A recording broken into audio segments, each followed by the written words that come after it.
ಸ್ನೇಹಿತರೇ ನಮಸ್ಕಾರ. ನಾನು ರವೀಂದ್ರ ಜೋಶಿ. ಪಶ್ಚಿಮ ಬಂಗಾಳಕ್ಕೆ ಸಂಬಂಧಪಟ್ಟ ಹಾಗೆ ಹಲವಾರು ವಿಚಾರಗಳಿದ್ದಾವೆ. ಅತ್ಯಂತ ಕ್ಲುಪ್ತವಾಗಿ ತಮಗೆ ತಲುಪಿಸುವಂಥ ವಿನೀತವಾದ ಪ್ರಯತ್ನವನ್ನು ಮಾಡ್ತೀನಿ. ಇವತ್ತು ಮತ್ತು ನಾಳೆ ನರೇಂದ್ರ ಮೋದಿಯವರು ಯೋಗ ಡೇ ಸೆಲೆಬ್ರೇಷನ್ಗೋಸ್ಕರ, ಯೋಗ ದಿನಾಚರಣೆಗೋಸ್ಕರ ಕಲ್ಕತ್ತಾಗೆ ಹೊರಡಲಿದ್ದಾರೆ.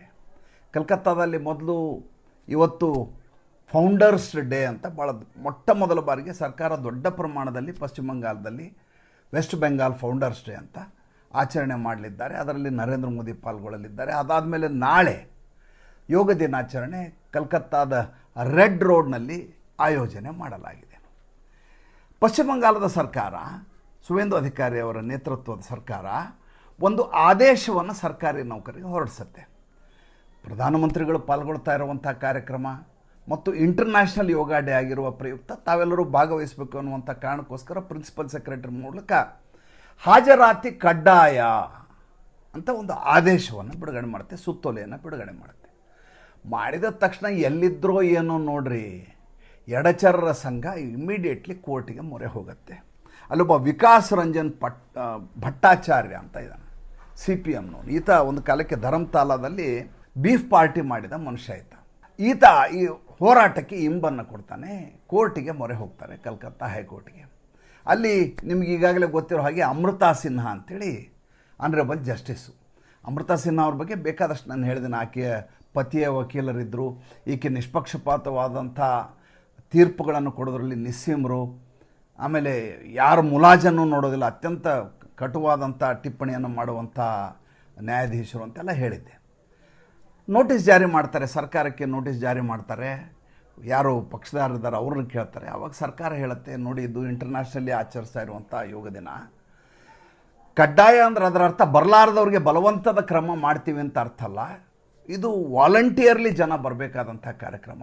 ಬರದೇ ಹೋದ ಸಂದರ್ಭದಲ್ಲಿ, ಯಾವುದೋ ಅನಿವಾರ್ಯ ಕಾರಣ ಇದ್ದಂಥ ಸಂದರ್ಭದಲ್ಲಿ ಬರಲಿಲ್ಲ ಅಂದರೆ ಐಚ್ಛಿಕವಾಗಿ ಬರಬೇಕಾದ ಕಾರ್ಯಕ್ರಮ. ಬರಲಿಲ್ಲ ಅಂದರೆ ಅವ್ರ ಮೇಲೆ ಯಾವುದೇ ರೀತಿಯಾದಂಥ ಬಲವಂತದ ಕ್ರಮವನ್ನು ನಾವು ಮಾಡೋದಿಲ್ಲ. ಹಾಗೆ ಹೇಳಿದ ತಕ್ಷಣ ಅರ್ಜಿಯನ್ನು ವಜಾ ಮಾಡ್ತಾರೆ ಅಮೃತಾ ಸಿನ್ಹಾ, ಆನರೇಬಲ್ ಜಸ್ಟಿಸ್. ಅದಾದಮೇಲೆ ಇನ್ನೊಬ್ಬ ಇರ್ತಾನೆ, ಇನ್ನೊಂದು ಕೇಸು. ಏನು, ಇವರು ರಸ್ತೆಯನ್ನು ಬಂದ್ ಮಾಡ್ತಾ ಇದ್ದಾರೆ. ಇವರು ರಸ್ತೆಯಲ್ಲಿ ನಮಾಜ್ ಮಾಡೋದಕ್ಕೆ ಅಡ್ಡಿ ಒಡ್ತಾರೆ. ಅದು ಹಬ್ಬದ ಒಂದು ದಿವಸ, ಎಲ್ಲಿಯೂ ಮಾಡಬಾರ್ದು ಅಂತ ನಿಷೇಧ ಮಾಡ್ತಾರೆ. ಯೋಗ ಡೇ ಮಾಡಲಿಕ್ಕೆ ಇವರು ರೆಡ್ ರೋಡ್ನಂಥ ಪ್ರತಿಷ್ಠಿತವಾದಂಥ ರಸ್ತೆಯನ್ನು ಬಂದ್ ಮಾಡಿ ಜನರಿಗೆ ತೊಂದರೆ ಕೊಡ್ತಾ ಇದ್ದಾರೆ. ಜನರ ಚಲನವಲನಕ್ಕೆ, ಜನರ ಸಂಚಾರ ಅನ್ನೋದು ಅವರ ಮೂಲಭೂತ ಹಕ್ಕು, ಅದಕ್ಕೆ ತೊಂದರೆ ಆಗ್ತಾ ಇದೆ. ಆವಾಗ ಕೋರ್ಟ್ ಕೇಳುತ್ತೆ, ಸರ್ಕಾರ ಏನದಕ್ಕೆ ವ್ಯವಸ್ಥೆ ಮಾಡಿದ್ರು? ಒಂದು ರಸ್ತೆಯನ್ನು ಬಂದ್ ಮಾಡ್ತಾ ಇದ್ರಿ, ಪ್ರಧಾನಮಂತ್ರಿಯವರು ಆಗಮಿಸ್ತಾ ಇರೋದರಿಂದ ಅವರ ಭದ್ರತೆಯ ದೃಷ್ಟಿಯಿಂದ ಅದನ್ನು ಸುಮ್ಮನೆ ಬಿಡಲಿಕ್ಕಾಗೋದಿಲ್ಲ, ಬಂದ್ ಮಾಡ್ತೀರಿ. ಇದಕ್ಕೆ ಪರ್ಯಾಯ ವ್ಯವಸ್ಥೆಯನ್ನು ಏನು ಮಾಡಿದಿರಿ? ಅವಾಗ ಸರ್ಕಾರ ಮಾಹಿತಿ ಕೊಡುತ್ತೆ, ಇದಕ್ಕಿರುವಂಥ ಪ್ಯಾರಲಲ್ ರೋಡ್ಗಳು ಯಾವುದನ್ನು ಒನ್ ವೇ ಮಾಡಲಾಗಿದೆ. ಅವಾಗ ಅಗೇನ್ ಕೋರ್ಟ್ ಈ ಅರ್ಜಿಯನ್ನು ವಜಾ ಮಾಡ್ತಾ ಒಂದು ಆದೇಶವನ್ನು ಮಾಡುತ್ತೆ. ಕಾರ್ಯಕ್ರಮ ಮುಗಿದ ತಕ್ಷಣ 21ನೇ ತಾರೀಕು ಮಧ್ಯಾಹ್ನದ ಮೇಲೆ ಆ ರಸ್ತೆಯನ್ನು ಸುಗಮವಾಗಿ ಸಂಚಾರ ಮಾಡಲಿಕ್ಕೆ ಅವಕಾಶ ಮಾಡಿ ಕೊಡಬೇಕು. ಇದನ್ನು ಯಾಕೆ ಈ ಸಂದರ್ಭದಲ್ಲಿ ಹೇಳಿದೆ? ಯಾಕೆ ಹೇಳಿದೆ ಅಂದರೆ, ಪಶ್ಚಿಮ ಬಂಗಾಳದಲ್ಲಿ ಸರ್ಕಾರ ಬಂದು ಇನ್ನೂ ಜಾಸ್ತಿ ದಿವಸ ಆಗಿಲ್ಲ, 1.5 ತಿಂಗಳಷ್ಟೇ ಆಗಿರೋದು. 1.5 ತಿಂಗಳು ಆಗಿಲ್ಲ, ಮೇ 4ನೇ ತಾರೀಕಿಂದ ಲೆಕ್ಕ ಹಾಕಿರಿ. ಬೇರು ಮಟ್ಟದಲ್ಲಿರುವಂಥ ಎಡಪಂಥೀಯ ಚಿಂತನೆಗಳು ಮತ್ತು ಹಿಂದುತ್ವದ ಇರುವಂಥ ಒಳಗಡೆ ಇರುವಂಥ ಅಸಹನೆಯ ಜನರು ಈಗಲೂ ಹಾಗೆಯೇ ಇದ್ದಾರೆ. ಅವರು ನಿರಂತರವಾಗಿ ಕಿರುಕುಳ ಕೊಡ್ತಾ ಇದ್ದಾರೆ ಅನ್ನುವಂಥ ಕಾರಣಕ್ಕೋಸ್ಕರ ಈ ಮಾತನ್ನು ಹೇಳಿದೆ. ಈ ಮಧ್ಯೆ ಭಾಳ ಮಜಾ ಆದಂಥ ಘಟನೆ ನಡೀತು. ನಾನು ನಿನ್ನೆ ಬೆಳಗಿನ ಸಂಚಿಕೆಯಲ್ಲಿ ಹೇಳಿದ್ದೆ. ಏನಂದರೆ, ಇದಕ್ಕಿದ್ದ ಹಾಗೆ ಮುಸಲ್ಮಾನ ಮಹಿಳೆಯರ ಒಂದು ದೊಡ್ಡ ತಂಡ ಬಂದು ಫಾಲ್ಟಾ ಪೊಲೀಸ್ ಸ್ಟೇಷನ್ ಮೇಲೆ ದಾಳಿ ಮಾಡುತ್ತೆ ರಾತ್ರಿ. ಬೆಳಗ್ಗೆ ಆತನ ಪರೇಡ್ ಮಾಡುವ ಸಂದರ್ಭದಲ್ಲಿ, ಪೊಲೀಸ್ ಪರೇಡ್ ಮಾಡುವ ಸಂದರ್ಭದಲ್ಲಿ ಇಕ್ಕೆಲಗಳಲ್ಲಿ ನಿಂತು ಪೊಲೀಸರ ವಿರುದ್ಧ ಘೋಷಣೆಗಳನ್ನು ಕೂಗ್ತಾ ಇರ್ತಾರೆ ಮುಸಲ್ಮಾನ ಮಹಿಳೆಯರು. ಈ ರೀತಿಯಾಗಿ ನೀವು ರಸ್ತೆಯಲ್ಲಿ ಆತನ ಬರಿಗಾಲಲ್ಲಿ ಓಡಾಡಿಸ್ಬಾರ್ದು, ಅವಮಾನ ಮಾಡ್ತಾ ಇದ್ದೀರಿ ನೀವು ಅಂತೆಲ್ಲ ಕೂಗ್ತಾ ಇರ್ತಾರೆ. ಪೊಲೀಸರು ಅವ್ರನ್ನ ಚದರಿಸ್ತಾರೆ, ಅವ್ರವ್ರ ಮನೆ ಹೋಗ್ತಾರೆ. ಅದೇ ದಿವಸ ಸಂಜೆ ಇದ್ದಕ್ಕಿದ್ದ ಹಾಗೆ ಒಂದು ದೊಡ್ಡ ಮಾಬಲ್ಲಿ ನೆರೆದು ಪೊಲೀಸ್ ಸ್ಟೇಷನ್ ಮೇಲೆ ದಾಳಿ ಮಾಡುವ, ಆಕ್ರಮಣ ಮಾಡುವ ಪ್ರಯತ್ನ ಮಾಡುತ್ತೆ. 15ರಿಂದ 20 ಸೆಕೆಂಡ್ ಒಳಗಡೆ ಅವ್ರನ್ನೆಲ್ಲ ಚದುರಿಸಲಾಗುತ್ತೆ. ಈಗ ಆ CCTV ಫುಟೇಜ್ನಲ್ಲಿ ಯಾರ್ಯಾರು ಇದರಲ್ಲಿ ಪಾಲ್ಗೊಂಡಿದ್ದರು ಅನ್ನುವ ಅಂಶಗಳು ಲಭ್ಯ ಆಗಿ ಇದರ ಹಿಂದಿರುವಂಥ ನಿಜವಾದಂಥ ಸಂಚು ಏನಿದೆ ಅನ್ನೋದನ್ನು ಬಯಲುಗೊಳಿಸಿದ್ದಾರೆ ಗೃಹ ಇಲಾಖೆಯವರು, ಪೊಲೀಸರು. ಏನಪ್ಪ ಅಂದರೆ, ಸ್ವತಃ ಈ ಪುಷ್ಪ ಇದಾನಲ್ಲ, ಈ ಪುಷ್ಪ ಇದ್ರ ಹಿಂದಿದ್ರು ಅಂತ. ಅಂದರೆ ಜಹಾಂಗೀರ್ ಖಾನನ ಪತ್ನಿ ರೆಜಿನಾ ಬೇಬಿ, ಈ ರೆಜಿನಾ ಬೇಬಿ ಈ ಫಾಲ್ಟಾ ಪೊಲೀಸ್ ಸ್ಟೇಷನಿಂದ 1-2 ಕಿಲೋಮೀಟರ್ ಆಚೆ ಎಲ್ಲರೂ ಬಂದು ನೆರೀಲಿಕ್ಕೆ ವ್ಯವಸ್ಥೆ ಮಾಡಿರ್ತಾರೆ. ಯಾಕೆ ಈತನ ಎಲ್ಲ ವ್ಯವಹಾರಗಳನ್ನು, ದುಡ್ಡು, ಕಾಸು, ಅಸ್ತ್ರ ಎಲ್ಲವನ್ನೂ ನೋಡ್ಕೋತಾ ಇದ್ದದ್ದು ಆಕೆ ಅಂತೆ. ಅಂದರೆ ಬಂದೂಕುಗಳು, ನೋಟುಗಳು, ಇದಕ್ಕೆ ಬೇಕಾದಂಥ ಎಲ್ಲ ವ್ಯವಸ್ಥೆಗಳು ಎಲ್ಲವೂ ಆಕೆಯ ಸುಪರ್ದಿಯಲ್ಲೇ ನಡೀತಾ ಇದ್ದದ್ದಂತೆ. ಆ 2 ಕಿಲೋಮೀಟರ್ ದೂರದಲ್ಲಿ ಜನರಿಗೆ ಬರಲಿಕ್ಕೆ ಹೇಳಿ ಅಲ್ಲಿ ಒಂದು ಪ್ಲ್ಯಾನ್ ಮಾಡ್ತಾರೆ. ಏನು ಪ್ಲ್ಯಾನ್ ಅಂದರೆ, ನಾವು ನೇರವಾಗಿ ಮುಸಲ್ಮಾನರಾಗಿರೋದ್ರಿಂದ ಒಂದನೇ ಲಾಭ ನಮಗೆ, ಎರಡನೇದು ನಾವು ಮಹಿಳೆಯರಾಗಿರೋ ಎರಡನೇ ಲಾಭ, ಮೂರನೇದು ಮಕ್ಕಳನ್ನ ಕರ್ಕೊಂಬಂದಿದ್ದೀವಿ, ಹೀಗಾಗಿ ನಮ್ಮ ಮೇಲೆ ದಾಳಿ ಮಾಡಲಿಕ್ಕೆ ಆಗೋದಿಲ್ಲ.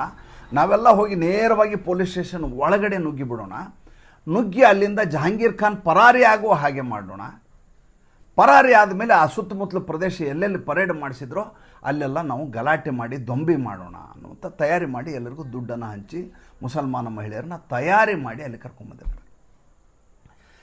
ಕರ್ಕೊಂಬಂದಿರ್ತಾರೆ. ದಾಳಿ ಮಾಡಲಿಕ್ಕೆಲ್ಲ ರೀತಿಯ ತಯಾರಿಗಳಾಗಿರ್ತವೆ. ಬಂದು ನುಗ್ಗಲಿಕ್ಕೆ ಪ್ರಯತ್ನ ಮಾಡ್ತಾರೆ. ಪೊಲೀಸರು ಯಾವ ರೀತಿಯ ತಯಾರಿಯನ್ನು ಮಾಡ್ಕೊಂಡಿದ್ರು ಅಂದರೆ, ಕ್ಷಣಾರ್ಧದಲ್ಲಿ ಅವರೆಲ್ಲ ಚದರಿ ಹೋಗಬೇಕು, ಆ ರೀತಿಯದಾದಂಥ ದಾಳಿ ಮಾಡ್ತಾರೆ. ಈಗ 16 ಜನರನ್ನ ಇದರಲ್ಲಿ ಬಂಧಿಸಲಾಗಿದೆ. ಯಾರು ಇದರ ಮಾಸ್ಟರ್ ಮೈಂಡ್ ಇದ್ರಲ್ಲ, king pin of this whole modus operandi, Regina Baby ನಾಪತ್ತೆಯಾಗಿದ್ದಾರೆ. ಅವ್ರ ಮೇಲೆ ಶಸ್ತ್ರ ವಿಸ್ಫೋಟಕ ಕಾಯ್ದೆ ಅನ್ವಯ, ಅಕ್ರಮ ಶಸ್ತ್ರ ಕಾಯ್ದೆ ಅನ್ವಯ ಮೊಕದ್ದಮೆಯನ್ನು ದಾಖಲು ಮಾಡಲಾಗಿದೆ. ಅಂದರೆ ಈಕೆ ಬಂಧಿತರಾದರೆ ಒಳಗಡೆನೇ ಇರಬೇಕು, ಆ ರೀತಿ ವ್ಯವಸ್ಥೆ ಎಲ್ಲ ಮಾಡಲಾಗಿದೆ ಈಕೆಗೆ. ಅಂದರೆ ಯಾವ ರೀತಿಯ ತಯಾರಿಗಳನ್ನು ಇನ್ನೂ ಇವರು ಮಾಡ್ತಾ ಇದ್ದಾರೆ ಅನ್ನೋದಕ್ಕೆ ನಾನು ಹೇಳ್ತಾ ಇರೋದು. ಮುಗಿದೋಯ್ತು, ರಾಮರಾಜ್ಯ ಸೃಷ್ಟಿ ಆಗಿಬಿಡ್ತು, ಪಶ್ಚಿಮ ಬಂಗಾಳ ಇನ್ನೇನು ಅದನ್ನು ನೋಡಲಿಕ್ಕೆ ಸಮೃದ್ಧವಾದಂಥ ನಾಡು ಅಂತ ನಾವು ಹೇಳಲಿಕ್ಕೆ ಸಾಧ್ಯವೇ ಇಲ್ಲ.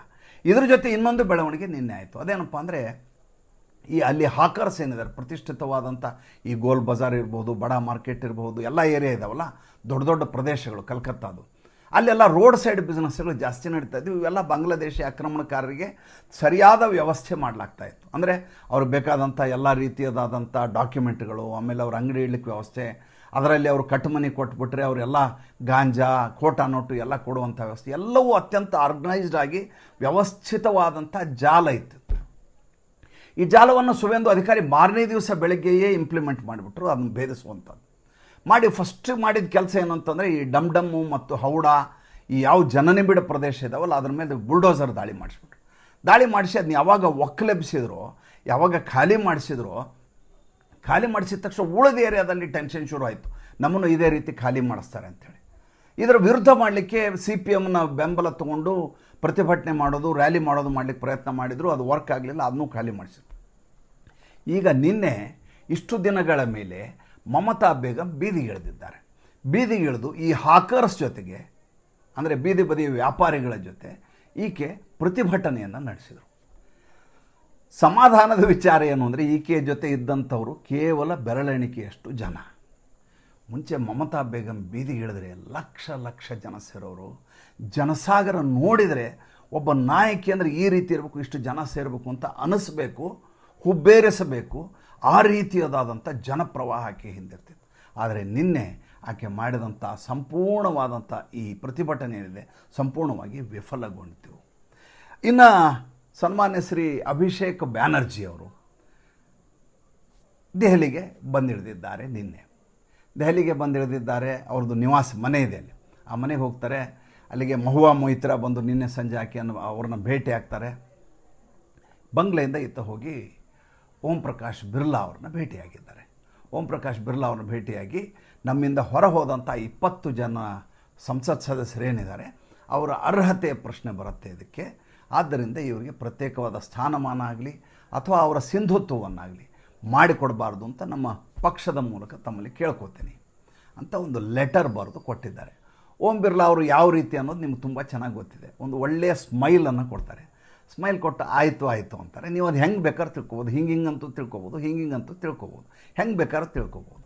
ಇನ್ನು ಒಂದು ದೊಡ್ಡ ಮೋಡಸ್ ಆಪರೆಂಡಿಯನ್ನು ನಿನ್ನೆ ಭೇದಿಸಿದೆ ಗೃಹ ಸಚಿವಾಲಯ. ಇದರ ವ್ಯವಹಾರದ ನೆಟ್ವರ್ಕನ್ನು ನಿನ್ನೆ ಕಂಡುಹಿಡಿದಿದೆ. ಏನಪ್ಪ ಅಂದರೆ, ಇದಕ್ಕೆ ಧೂರ್ ಪಾರಾಪಾರ್ ಅಂತ ಕರೀತಾರೆ.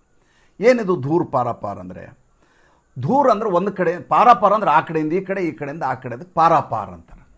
ಧೂರ್ ಪಾರಾಪಾರ್ ಅಂತಂದರೆ ಈ ಡಂಕಿ ಅಂತ ಏನು ಕರೀತಾರೆ. ಅಂದರೆ ಅಕ್ರಮಿತ ವಲಸಿಗರನ್ನು ಕರ್ಕೊಂಡು ಬರುವ ಮತ್ತು ಬಿಟ್ಟು ಕೊಡುವ ಒಂದು ನೆಟ್ವರ್ಕ್. ಇದಕ್ಕೆ ದೂರ ಪಾರಾಪಾರ ಅಂತಾರೆ. ಇದರ ಒಟ್ಟು ವರ್ಷದ ಬಜೆಟ್ ಬರುವಂಥ ಆಮದನಿ ಆದಾಯ 900 crores ಅಂತೆ, 900 ಕೋಟಿ. ಒಂದು ತಿಂಗಳಿಗೆ ಒಂದು ಘಾಟ್ನಿಂದ, ಅಲ್ಲಿ ಇಚ್ಛಾಮತಿ ನದಿ ಅಂತ ಒಂದಿದೆ, ಸೊನಾಯಿ ರಿವರ್ ಅಂತಿದೆ, ಇಚ್ಛಾಮತಿ ಅಂತಿದೆ, ಅದರ ಮೂಲಕ ನಡೀತಾ ಇದ್ದಂಥ ವ್ಯವಹಾರ ಇದು. 15,000 ಬಾಂಗ್ಲಾ ಟಕ ಕೊಟ್ಟರೆ, ಟಕ ಅಂದರೆ ಅಲ್ಲಿ ಕರೆನ್ಸಿ ಬಾಂಗ್ಲಾದ್ದು, ಈ ಕಡೆ ಕರ್ಕೊಂಬರ್ತಾರೆ. ಇಲ್ಲಿ ಕರ್ಕೊಂಬಂದು ಊರು ಒಳಗಡೆ ಕರ್ಕೊಂಬಂದು ಅವ್ರನ್ನ ವ್ಯವಸ್ಥೆ ಮಾಡಲಿಕ್ಕೆ ಭಾರತೀಯನಿರ್ತಾನೆ, ಆತನಿಗೆ 3,000 ಭಾರತೀಯ ಕರೆನ್ಸಿ ಕೊಡಬೇಕು. ಅಲ್ಲಿ ಅಲ್ಲಿಂದ ಬರ್ತಾರಲ್ಲ ಅವ್ರು ಬಾಂಗ್ಲಾ ಟಕ ಕೊಟ್ಟು ಇಲ್ಲಿ ಬರಬಹುದು, ಬಂದಮೇಲೆ ಇಲ್ಲಿ 3,000 ಕೊಡಬೇಕು. ಈ ಮಧ್ಯದ ವ್ಯವಹಾರ ಇದೆಯಲ್ಲ, ಇದನ್ನು ಹಂಚಿಕೊಳ್ಳಲಾಗ್ತಾ ಇತ್ತು. ಒಂದೊಂದು ಘಾಟ್ಗೆ 40 ಲಕ್ಷ ರೂಪಾಯಿ ರೇಟನ್ನು ಫಿಕ್ಸ್ ಮಾಡಲಾಗ್ತಿತ್ತು. ಇದು ಒಂದು ರೀತಿಯ ಗಡಿ ಮಾರಾಟದ ವ್ಯವಸ್ಥೆ. ಇದು ಕಳೆದ ಮೇ 4ನೇ ತಾರೀಕು ಮಾರನೇ ದಿವಸದಿಂದನೇ ಸಂಪೂರ್ಣವಾಗಿ ಸ್ತಬ್ಧಗೊಂಡಿದೆ. ಈ ದುಡ್ಡನ್ನು ಹೇಗೆ ಕಳಿಸಲಾಗ್ತಾ ಇತ್ತು? ಈ ವ್ಯವಹಾರ ಇದೆಯಲ್ಲ, ಈಗ ಟೋಟಲಿ ಇದನ್ನು ಕಟ್ ಮಾಡಿಬಿಟ್ಟಿದ್ದಾರೆ. ಈ ರೀತಿ ಅಕ್ರಮ ವಲಸಿಗರು ಬರೋ ಹಾಗಿಲ್ಲ, ಬಂದವರು ಹೋಗಲಿಕ್ಕೆ ಅವಕಾಶ ಇದೆ. ಅದಕ್ಕೆ ಬೇರೆದಾದಂಥ ನೆಟ್ವರ್ಕ್ ಇದೆ, ಅದ್ರ ಬಗ್ಗೆ ಮಾತಾಡ್ತೀನಿ ನಾನು. ಅದಕ್ಕೇನೇನಾಗಿದೆ, ಎಷ್ಟು ಜನ ಹೋಗಿದ್ದಾರೆ, ಅದು ಅಫಿಷಿಯಲ್ ಹೋದರಷ್ಟು, ತಪ್ಪಿಸ್ಕೊಂಡು ಹೋದವರೆಷ್ಟು, ಅದರೆಲ್ಲ ಮಾಹಿತಿ ಇದೆ, ಅದು ಬೇರೆ ಸಂಚಿಕೆಯಲ್ಲಿ ಮಾತಾಡ್ತೀನಿ. ಈ ದುಡ್ಡು ಏನು ಕಾಂಟ್ರಾಕ್ಟ್ ತೊಗೋತಾ ಇದ್ರಲ್ಲ, ಬ್ರೋಕರಿಗೆ ಕೊಡಬೇಕು. ಆ ಬ್ರೋಕರ್ ಏನು ಮಾಡ್ತಾನೆ, ಅದನ್ನೊಂದು ಬಂಡಲ್ಗೆ ಬಂದಿರುವಂಥ ದುಡ್ಡನ್ನು ಆಂಬ್ಯುಲೆನ್ಸ್ನಲ್ಲಿ ಅಭಿಷೇಕ್ ಬ್ಯಾನರ್ಜಿಯ ಮನೆಗೆ ಕಳಿಸುವ ವ್ಯವಸ್ಥೆ ಆಗ್ತಾಯಿತ್ತು. ಆಂಬ್ಯುಲೆನ್ಸ್ನಲ್ಲಿ, ಸರ್ಕಾರಿ ಆಂಬ್ಯುಲೆನ್ಸ್ನಲ್ಲಿ ದುಡ್ಡನ್ನು, ಈ ರೀತಿ ಬರುವಂಥ ಅಕ್ರಮ ವಲಸಿಗರ ದುಡ್ಡನ್ನು ಸರ್ಕಾರದ ಒಬ್ಬ ಮುಖ್ಯ ವ್ಯಕ್ತಿ, ಸಂಸದೀಯ ಸಚಿವನ ಮನೆಗೆ, ಸಂಸತ್ ಸದಸ್ಯನ ಮನೆಗೆ ಹೋಗ್ತಾ ಇತ್ತು ಅಂದರೆ ಯಾವ ರೀತಿಯ ನೆಟ್ವರ್ಕ್ ಇರಬಹುದು ಆಲೋಚನೆ ಮಾಡಿ. ಅದಕ್ಕೆ ಸಂಪೂರ್ಣ ಕಡಿವಾಣವನ್ನು ಹಾಕಲಾಗಿದೆ. ಆಮೇಲೆ ಇದಕ್ಕಿಂತ ಮುಖ್ಯವಾಗಿ ಭಾಳ ದೊಡ್ಡದಾದಂಥ ಇದನ್ನು ಘೋಷಣೆಯನ್ನು ಸುವೇಂದು ಅಧಿಕಾರಿ ಮಾಡಿದರು. ಏನಪ್ಪ ಅಂದರೆ, ನಿನ್ನೆ ಪ್ರೆಸ್ ಮೀಟ್ ಮಾಡಿದ್ರು ಅವರು. ಪ್ರೆಸ್ ಮೀಟ್ನಲ್ಲಿ ಹೇಳಿದರು, ನಮ್ಮ ಇಡೀ ಕಲ್ಕತ್ತಾ ಕಾರ್ಪೊರೇಷನ್ ಇದೆ, ಮುಂಬೈ KMC ಅಂತ ಕರೀತಾರೆ, ಕಲ್ಕತ್ತಾ ಮುನ್ಸಿಪಲ್ ಕಾರ್ಪೊರೇಷನ್, ಇದರ ಡಿಲಿಮಿಟೇಷನ್ ಮಾಡ್ತೀವಿ ಅಂತ. ಏನದು ಡಿಲಿಮಿಟೇಷನ್ ಅಂದರೆ, ಏನಾಗಿದೆ, ಕಲ್ಕತ್ತಾದಲ್ಲಿರುವಂಥ ವಾರ್ಡ್ಗಳಿದಾವಲ್ಲ, ಅಲ್ಲಿ ಮುಸಲ್ಮಾನ ಬಾಹುಳ್ಯ ಇರೋ ವಾರ್ಡಿನ ಸಂಖ್ಯೆಯಲ್ಲಿ ಒಂದು ಸುಮಾರು 50,000 ಜನ, ಅದಕ್ಕೊಂದು ವಾರ್ಡು. ಇನ್ನೊಂದು ವಾರ್ಡು ಕೇವಲ 15ರಿಂದ 20,000 ಜನ, ಅದು ಒಂದು ವಾರ್ಡು. ಇನ್ನೊಂದು 8ರಿಂದ 10,000 ಜನ, ಅದಕ್ಕೊಂದು ವಾರ್ಡು. ಒಂದು ವಾರ್ಡ್ನಲ್ಲಿ 20ರಿಂದ 30 ಬೂತು, ಒಂದು ವಾರ್ಡ್ನಲ್ಲಿ 80ರಿಂದ 100 ಬೂತು. ಅಂದರೆ ಇದು ಸಮತೋಲನವೇ ಇಲ್ಲ. ಇದರಲ್ಲಿ ಪುನರ್ವಿಂಗಡಣೆ ಆಗಬೇಕು, ಇದು ಡಿಲಿಮಿಟೇಷನ್ ಆಗಬೇಕು. ಹಾಗೆ ಆದಾಗ ಮಾತ್ರ ಇಡೀ ಕಲ್ಕತ್ತಾ ನಗರ ಪಾಲಿಕೆ ಸರಿಯಾಗಿ, ಸುಸಜ್ಜಿತವಾಗಿ, ಅತ್ಯಾಧುನಿಕವಾಗಿ, ಸಮರ್ಪಕವಾಗಿ ನಿರ್ವಹಿಸಲಿಕ್ಕೆ ಸಾಧ್ಯ ಇದೆ. ಅದನ್ನು ನಾವು ಸರ್ಕಾರದವರು ಮಾಡಲಿಕ್ಕೆ ಆಗೋದಿಲ್ಲ. ಈ ಕೆಲಸವನ್ನು ನಾವು ಚುನಾವಣಾ ಆಯೋಗಕ್ಕೆ ನಮ್ಮ ಪ್ರಿನ್ಸಿಪಲ್ ಸೆಕ್ರೆಟರಿ ಅವರು ಪತ್ರ ಹಾಕ್ತಾರೆ. ನಮ್ಮ ನಗರಾಭಿವೃದ್ಧಿ ಸಚಿವಾಲಯ ಇದನ್ನು ಕೈಗೆತ್ತಿಕೊಂಡಿದೆ ವಿಚಾರವನ್ನು. ಚುನಾವಣಾ ಆಯೋಗ ಈ ಕೆಲಸವನ್ನು ನಿಭಾಯಿಸುತ್ತೆ. ಅಲ್ಲಿಗೆ ಏನಾಗುತ್ತೆ, ಯಾವ ಪಶ್ಚಿಮ ಬಂಗಾಳದಲ್ಲಿ ಮುಸಲ್ಮಾನರ ಬಾಹುಳ್ಯ, ಆಕ್ರಮಿತ ವಲಸಿಗರ ಗ್ಯಾಂಗ್ಗಳಿರುವಂಥ ಪ್ರದೇಶಗಳಿದ್ವು, ಅದನ್ನು ಒಡೆಯಲಾಗತ್ತೆ. ಸಮತೋಲನದಿಂದ, ಜನಸಂಖ್ಯಾ ದೃಷ್ಟಿಯಿಂದ, ವಿಕೇಂದ್ರೀಕರಣದ ದೃಷ್ಟಿಯಿಂದ ಇದು ಒಡೆಯಬೇಕಾದು ವೈಜ್ಞಾನಿಕವಾಗಿ ಆಗಬೇಕಾಗಿರೋ ಕೆಲಸ ಇದೆ. ಇದರಿಂದ ಯಾವುದೋ ರಾಜಕೀಯ ದುರುದ್ದೇಶ ಅಂತ ಅನ್ಕೋಬೇಕಾಗಿಲ್ಲ. ಮುಂಚೆ ಆಗಿರೋದು ರಾಜಕೀಯ ದುರುದ್ದೇಶದಿಂದನೇ ಆಗಿರೋದು, ಒಂದು ಅತಿ ದೊಡ್ಡದು, ಒಂದು ಏಕದಮ್ ಸಣ್ಣದು, ಆ ಥರ.